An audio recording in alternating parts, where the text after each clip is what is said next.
ఉండు పేరు ఎర్ర సూర్యుడిది, అవార్డు ఎర్రచందనానికి. ఇది బాగుంది.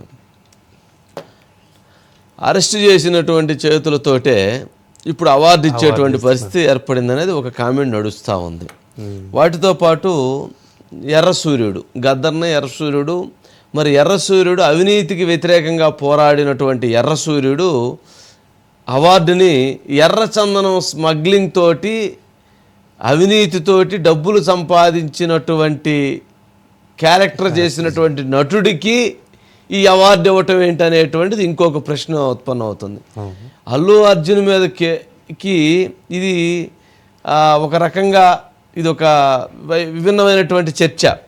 జనరల్గా అల్లు అర్జున్ అరెస్ట్ చేయించడం, ఇంత గొడవ చేయటం, ఇంత రాద్ధాంతం చేయటం ఇవన్నీ జరిగితే ఇప్పుడు తీసుకొచ్చి గద్దర్ అవార్డు ఇవ్వటం ఏంటి? అసలు దీని వెనక ఏం జరుగుతుంది? ప్రజలు ఏం అమాయకులా? అసలు ఏం జరుగుతుంది అనేది చాలా విభిన్నమైనటువంటి డిస్కషన్స్ ఉన్నాయి.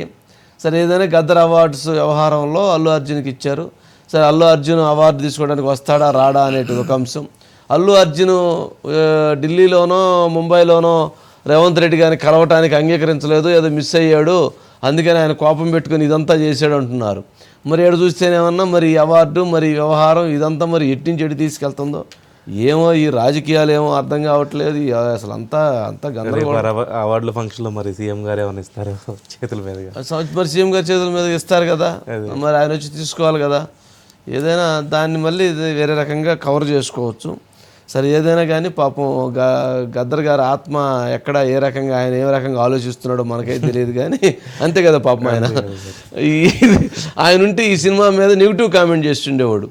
ఏంది రెడ్ స్మగ్లర్ అయింది, ఆ స్మగ్లింగ్ దాంట్లో అవినీతి పొరుడైంది, అవినీతి పొరుడికి ఇట్లా మళ్ళీ ఇంత మాస్ ఇమేజ్ అయింది, దీనికి సినిమాకి ఇంత కోట్ల కలెక్షన్ ఏంటి, ఈ రకమైనటువంటి సినిమాలు ఇచ్చి ఏం మెసేజ్ ఇద్దాం అనుకుంటున్నారనేది ఆయన దాన్ని నెగిటివ్ కామెంట్ చేస్తుండేవాడేమో.